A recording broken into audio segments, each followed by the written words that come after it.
Halo, Assalamualaikum warahmatullahi wabarakatuh. Saya Pramuditya Aji Gumelar, NIM 1905 12 14 043 dari S1 Sistem Informasi 2019A. Kali ini saya akan membahas materi tentang model infrastruktur jaringan. Pengertian jaringan komputer adalah sebuah kumpulan komputer dan peralatan lainnya yang terhubung dalam satu kesatuan. Sedangkan sistem terdistribusi adalah suatu sistem perangkat lunak yang dibuat di atas sebuah jaringan. Perangkat lunaklah yang menentukan tingkat keterpaduan dan transparansi suatu sistem jaringan. Perbedaan keduanya terletak pada perangkat lunaknya, bukan pada perangkat kerasnya. Pengguna sistem terdistribusi tidak menyadari terdapatnya banyak proses dalam sistemnya. Perbedaan jaringan terpusat dan jaringan terdistribusi. Jaringan terpusat atau sentralisasi, semua pemrosesan data dilakukan oleh komputer yang ditempatkan di dalam suatu lokasi yang ditujukan untuk melayani semua pemakai dalam organisasi. Biasanya, jaringan ini banyak digunakan oleh perusahaan yang tidak memiliki cabang. Jaringan komputer terpusat terdiri atas komputer induk dan satu atau lebih komputer terminal. Komputer induk berfungsi untuk melayani kebutuhan komputer terminal. Komputer induk menyimpan banyak data dan program aplikasi untuk melakukan pengolahan dan pemrosesan data. Komputer terminal biasanya berfungsi sebagai perantara untuk mengakses komputer induk. Sedangkan jaringan komputer terdistribusi, sistem yang terdiri atas sejumlah komputer yang tersebar pada berbagai lokasi yang dihubungkan dengan sarana telekomunikasi, dengan masing-masing komputer mampu melakukan pemrosesan yang serupa secara mandiri, tetapi bisa saling berinteraksi dalam pertukaran data.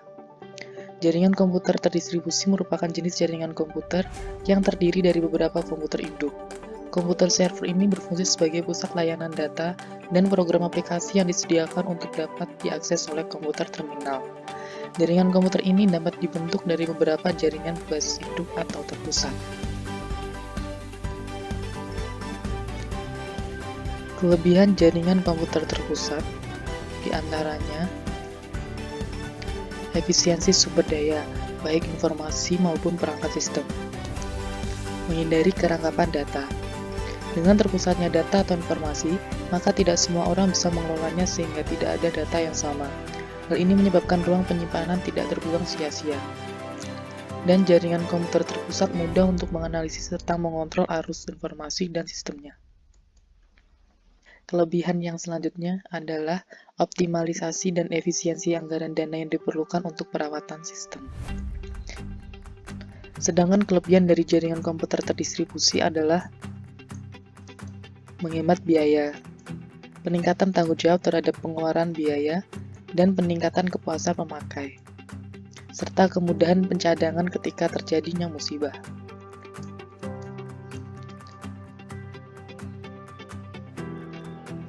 Kekurangan dari jaringan komputer terpusat diantaranya lamanya waktu yang diperlukan untuk melakukan siklus informasi, keterbatasan pemenuhan kebutuhan informasi yang diharapkan oleh pengguna. Pada sistem ini terjadi pengelompokan prioritas informasi yang tidak sembarang orang bisa memperolehnya.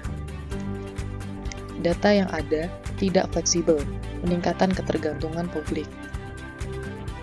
Sedangkan kekurangan dari jaringan komputer terdistribusi antara lain memungkinkan kekacauan kontrol terhadap sistem komputer, ketidaksesuaian dalam menyediakan hardware dan software, standarisasi bisa tak tercapai, akan diakibatkan tersebarnya pengelolaan informasi. Data center. Secara umum, pusat data atau yang lebih dikenal dengan istilah data center adalah sebuah fasilitas yang dimanfaatkan untuk menempatkan sistem dan komponen-komponen komputer, seperti sistem telekomunikasi dan penyimpanan data.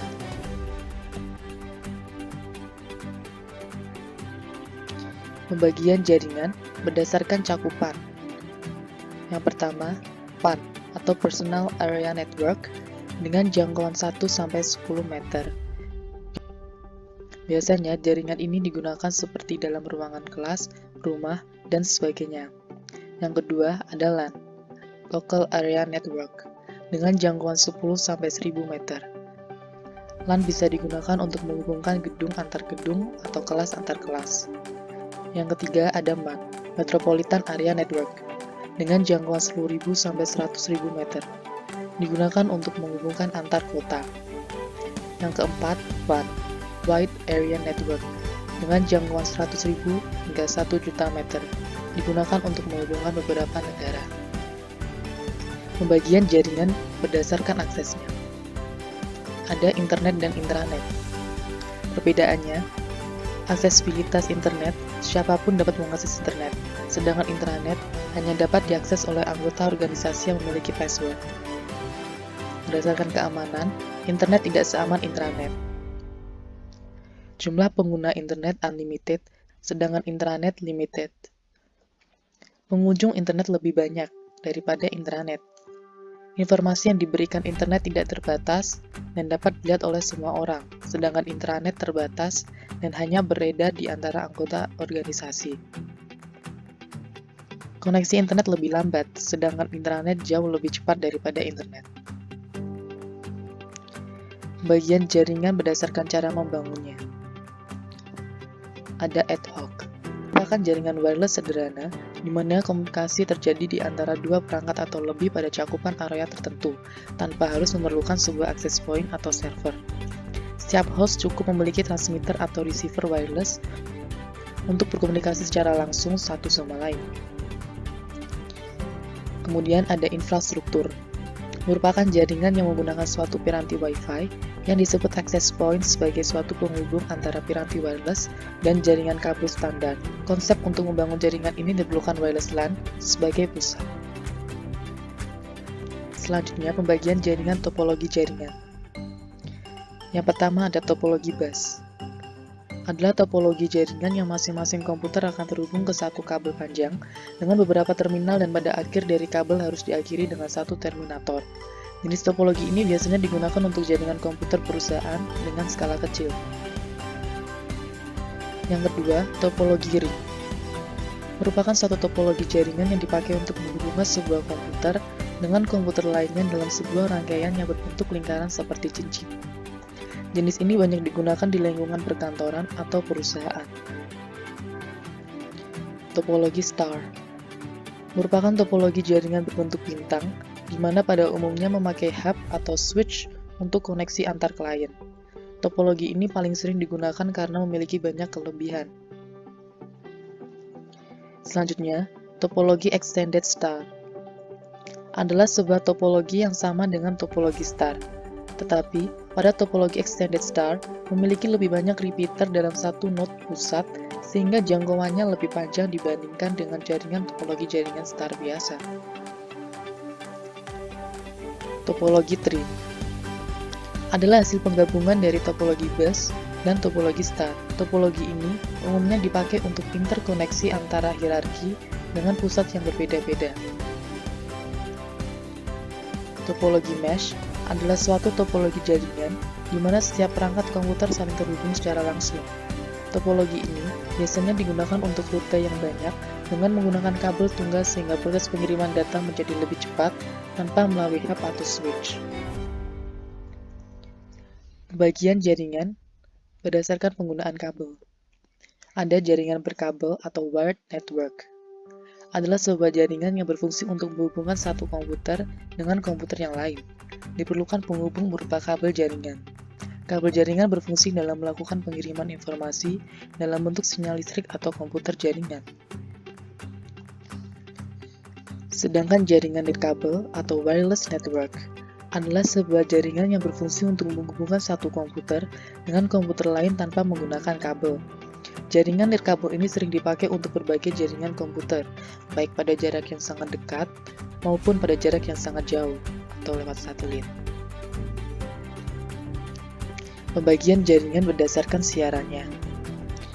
Ada unicast, 1 ke 1, merupakan suatu metode pengiriman data di mana data dikirim pada satu lokasi yang jelas. Setelah diterima, penerima akan mengirimkan laporan kepada pengirim. Kualitas pengiriman data dapat dijamin karena setiap kegagalan pengiriman akan diketahui oleh pengirim dan dapat melakukan pengiriman ulang. Broadcast, 1 ke semua, adalah sebuah metode pengiriman data di mana data dikirimkan ke banyak titik sekaligus, tanpa melakukan pengecekan apakah titik tersebut siap atau tidak, atau tanpa memperhatikan apakah data itu sampai atau tidak.